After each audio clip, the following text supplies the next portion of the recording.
this ODAB/1500 air bomb that Russia has unleashed recently. And also, there's talk about Russia targeting Americans with energy weapons. Just in terms of this weaponry, what's going on here, Jeff? Yeah, the Havana syndrome. Well, it's funny that our own intelligence services and government want to discredit this as somehow these people just have a very severe case of hypochondria. They're hypochondriacs. It's hysteria.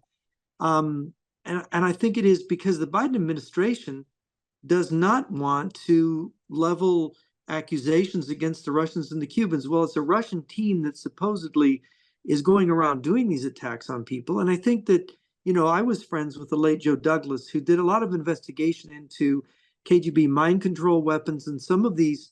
I've done some reading in these psychotronic weapons and these weapons that affect the brain.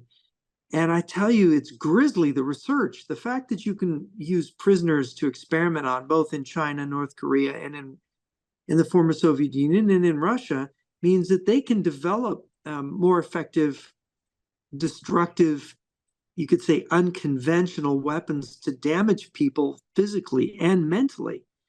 And we don't know the truth because I think the U.S. government's trying to obscure it, because if the truth comes out, then the U.S. government has a responsibility to do something. And I think certain of our leaders are compromised and they don't want to do anything. I think that's the truth of the Havana syndrome story. I think there is something. I don't think it's hysteria. If you saw, was it Jesse Ventura did an interview with some of the victims? They seemed like they had been affected by something. I'm sorry, but I'm not a doctor. But when it comes to this super vacuum bomb, as the head of Ukrainian military intelligence said, this isn't the first time the Russians have used this bomb. It's two or three times before this that they've used it, or one or two times before this they've used this bomb. And in fact, I know somebody who was familiar with the attack, which happened last Friday. The Russians dropped this bomb so close to their own forces, and this is like a small nuclear bomb. The actual effect, it created a mushroom cloud when it went off. And in fact, the people at the scene, I was told, thought they were hit with a nuclear bomb. And people, the force of the blast, I mean, this is the overpressure from this bomb will literally rip the arms, legs, the limbs off of people standing in front of you. And this is what I was told happened to some of these people. They had their limbs ripped off by the overpressure. The destruction of human life, and they did this to their own soldiers. There were Russian soldiers close enough to die from this blast, and it was. Let me put it: the Ukrainians and the Russians are both. Well, the Russians aren't saying anything, but the Ukrainians weren't exactly forthcoming about where this bomb went off. But this bomb actually, that the Ukrainians have been moving into Russia. They've been moving Russian, anti-Kremlin Russian troops have been armed by the Ukrainians, have been moving into Belgorod, which is just above Sumy, where they reported the blast. I've been told that it was these troops crossing into Russia that were attacked with this bomb. Now, this is really interesting to me because it means that what it means is that Russia does not need, it will use these weapons, which are considered, it's sort of considered unfair to use them, but they don't want to disperse all their forces defending Russia. So, but they want the Ukrainians to have to defend the part of Ukraine that's open to attack from Russia. So that stretches the Ukrainians, but not them. So they can concentrate their forces to attack better. So in order to defend themselves, they just need this one bomb.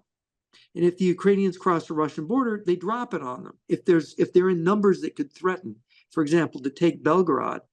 And I think this is what they did.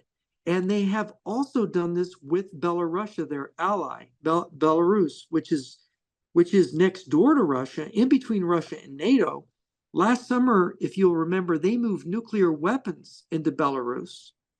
And the Germans had this very curious leak that was published in Germany in January, talking about Russia moving troops, raising two new armies, over 200,000 troops, moving them into Belarus, and then invading parts of Lithuania and Poland, what's called the Savaki Gap there, and causing a crisis with NATO that could lead to war, that would be an escalation of the current conflict.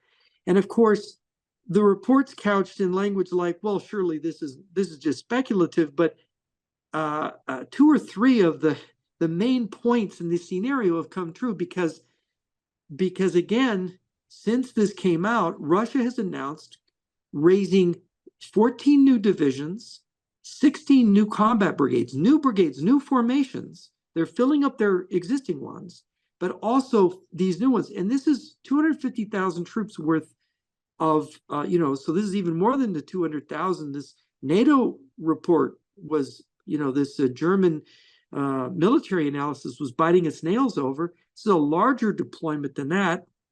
And of course, where are you going to put these troops once they're raised? And these troops are going to be raised by the end of the year, which also the German scenario said would happen.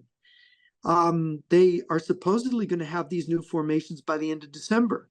And of course, the German report was about an attack that would happen next year in 2025, this widening of the war.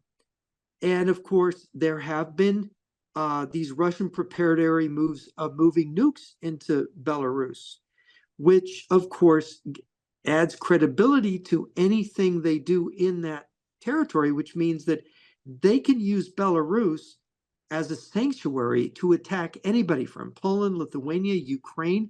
They can attack Kiev from the north, and nobody dares attack back into there because there's nuclear weapons there.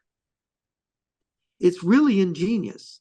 If you think about it, it's like what they did in Vietnam with making the sanctuaries in Cambodia and Laos, and where the Ho Chi Minh Trail came all the way down the whole side of Vietnam to flank the whole country, to allow them to attack it in flank, which is what made Vietnam so hard to defend from invasion, and South Vietnam. So we have a similar kind of, so the Russians, this all shows that the Russians are very serious about continuing this war, about possibly extending the war to other countries, and about winning it where they own all of Ukraine.